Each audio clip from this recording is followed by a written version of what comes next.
Assalamualaikum warahmatullahi wabarakatuh. Dalam video ini kami akan mempresentasikan bisnis model kanvas dari dimsum mentai. Dimsum mentai adalah dimsum ayam yang dibalut dengan topping saus mentai yang creamy di atasnya. Berikut 9 elemen dari bisnis model kanvasnya.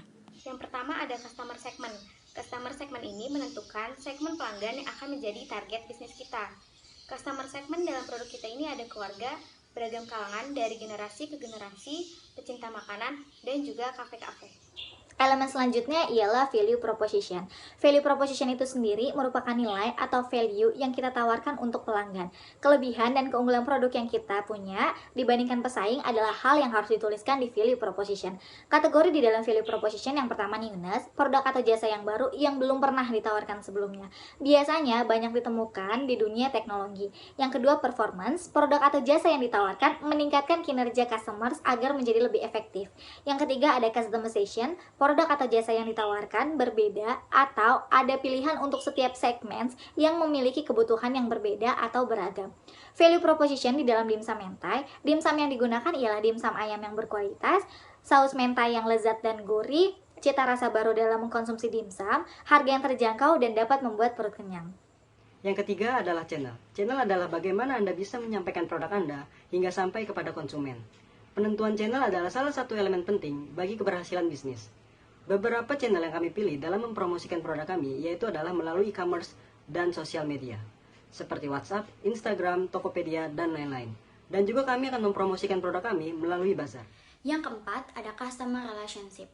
Customer relationship adalah strategi pemasaran terbaik agar konsumen, pelanggan, klien tidak lari ke kompetitor lain dan melakukan pembelian secara berulang. Terdiri atas 3 hal, yaitu aktif dalam media sosial dengan mengepost postingan dan berinteraksi dengan para followers. Yang kedua, adanya promo yang menarik, dan yang ketiga, pelayanan yang ramah. Di sini saya akan menjelaskan tentang revenue stream, cara untuk menghasilkan keuntungan dari value proposition kita. Kategori di dalam revenue stream: 1. Asset sale, yaitu penjualan produk secara fisik. 2. Usage fee, yaitu customer membayar sesuai lamanya menggunakan produk atau jasa. 3. Subscription fees, yaitu biaya berlangganan. Keempat, lending, renting, atau leasing, yaitu biaya peminjaman sementara. Revenue stream, penjualan produk online atau offline. Poin selanjutnya, key resources. Yang pertama, physical asset, yaitu fasilitas, pabrik, gedung-gedung, kendaraan, dan mesin-mesin. Yang kedua, intelektual, yaitu brand, hak paten, copyright, database, customer, dan database partnership, informasi rahasia perusahaan. Yang ketiga, human, tenaga kerja. Yang keempat, finansial, yaitu sumber daya keuangan perusahaan, cash, kredit, obligasi, dan saham. Key resources. 1. Sumber daya manusia, yaitu untuk SDM kami ada 8 orang yang dibagi menjadi beberapa untuk menjalankan tugasnya masing-masing. Yang kedua, modal usaha. Modal usaha kami menggunakan sistem patungan dari dana pribadi kami. Yang ketiga, kami mitra pendukung.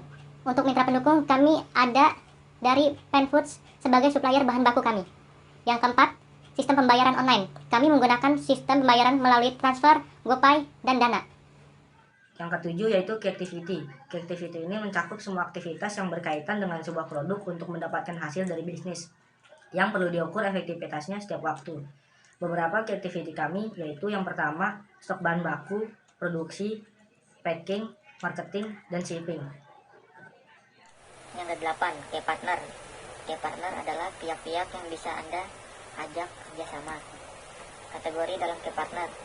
Yang pertama, strategi alliance between non-competitors atau kerjasama dengan perusahaan yang tidak sejenis.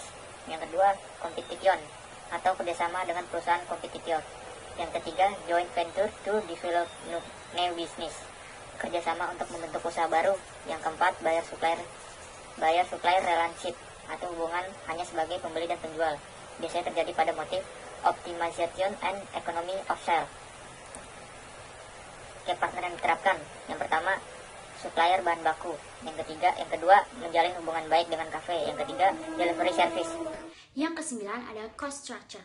Cost structure ini adalah biaya yang dikeluarkan dalam menekuni suatu model usaha, yaitu ada biaya produksi, ada biaya marketing, dan ada upah tenaga kerja.